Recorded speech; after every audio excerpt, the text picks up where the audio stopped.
ಈ ಅವಾಗ ಶೇಕ್ ಆಗೋಗಿದ್ದಾರೆ ಹಂಗೆ ಬಾಲಿವುಡ್ನವರು. ನಮಗೆ ಪರಭಾಷಾ ಚಿತ್ರಗಳು ಅಂದರೆ ಹಿಂದಿ ಯಾರು ಕಾನ್ಗಳು, ಆಮೇಲೆ ತಮಿಳು, ತೆಲುಗು ಅಥವಾ ಈವನ್ ಮಲಯಾಳಂ ಸಮ್ಟೈಮ್ಸ್, ಕೆಲವು ಸರಿ ಎಲ್ಲ ಸರಿ ಅಲ್ಲ ಪಾಪ. ಇವುಗಳು ಕರ್ನಾಟಕಕ್ಕೆ ಬಂದು ಕಾಶ್ ಮಾಡ್ಬಿಟ್ವಂತೆ, ಕರ್ನಾಟಕದ ಥಿಯೇಟರ್ ಎಲ್ಲ ಕಿತ್ಕೊಂಬಿಟ್ರಂತೆ, ಕನ್ನಡದ ಫಿಲಮ್ ಎಲ್ಲ ಓಡಿಸ್ಬಿಟ್ರಂತೆ. ಕೇಳಿ ಕೇಳಿ ಕೇಳಿ ಕೇಳಿ ಕೇಳಿ ಜಿಡ್ಡಿಡ್ದೋಗಿತ್ತು ತಲೆ ಎಲ್ಲ. ಕರ್ನಾಟಕಕ್ಕಿಂತ ಹೊರಗಡೆನೇ ಜಾಸ್ತಿ ಇದೆಯಂತೆ.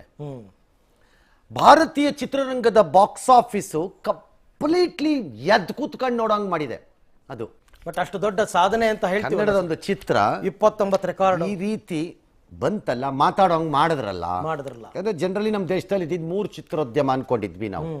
ಆಕ್ಚುಲಿ 4-5 ಇದೆ, ಇಲ್ಲ ಅಂತಲ್ಲ. ವ್ಯಾಪ್ತಿ ಮತ್ತು ಹಣದ ದೃಷ್ಟಿಯಿಂದ ಬಾಲಿವುಡ್ ಹಿಂದಿಯವರು ಅವ್ರು ನಮ್ಮನ್ನು ಬಿಟ್ಟರೆ ಯಾರು ವರ್ಲ್ಡ್ ಸೂಪರ್ ಸ್ಟಾರ್ಗಳೇ ಇಲ್ಲ ಅನ್ಕೊಂಡಿದ್ರು. ಅವ್ರಿಗೆ ದಕ್ಷಿಣದ ಮಮ್ಮೂಟಿ, ರಜನಿಕಾಂತ್, ನಮ್ಮ ಕನ್ನಡದ ರಾಜ್ಕುಮಾರ್ ಅಥವಾ MGR ಅಥವಾ ಇನ್ಯಾರೋ NTR ಇಲ್ಲ ಅದೇನು ಕಂಡಿದ್ರು ಬಾಲಿವುಡ್ನವರು. ನಾವು ಹಾಲಿವುಡ್ಗೆ ಲೆವೆಲ್ ಎಲ್ಲ ಸೌತವರೆಲ್ಲ ಇದಾರಲ್ಲ, ಎಲ್ಲ ಚರ್ಮದಲ್ಲೂ ಕಪ್ಪು, ಸೆಕೆಂಡ್ ಗ್ರೇಡ್ ಸಿಟಿಸನ್ಗಳು ಏನೋ ಹಿಡ್ಕೊಂಬತ್ತವೆ ಒಂದು 4 ಮೂವಿ ಇನ್ಕೊಂಡು. ನಾವೇನು ನಾವು ಸೂಪರ್ ಸ್ಟಾರ. ಒಂದು ಕನ್ನಡದ ಚಿತ್ರೋದ್ಯಮನಂತೂ ಇನ್ನೂ ವರ್ಷ ಅವ್ರು ನೋಡ್ತಾ ಇದ್ದಿದ್ದ ರೀತಿ ನಾನು ಭಾಳ ಕಾರ್ಯಕ್ರಮಗಳಲ್ಲಿ ಕೇಳಿದ್ದೀನಿ.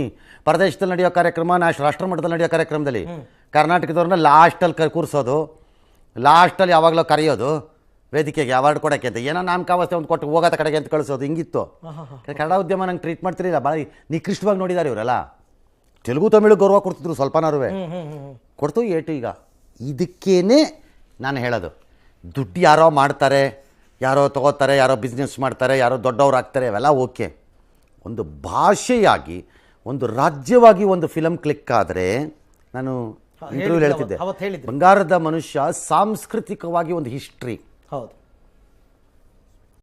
ಇಷ್ಟು ಹೇಳಕ್ಕೆ ಇಷ್ಟಪಡ್ತೀನಿ. ಓಕೆ ಫ್ರೆಂಡ್, ಬಾಯ್. ನಿರಂತರ ಸುದ್ದಿಗಾಗಿ ನಿರೀಕ್ಷಿಸಿ TV9. ಕ್ಯಾಮರಾಮನ್ ಗಿರಿರಾಮ್ ಜೊತೆ ಕುಟೇರ ಸಿಂಹ ಜಂಗ್ಲಿ.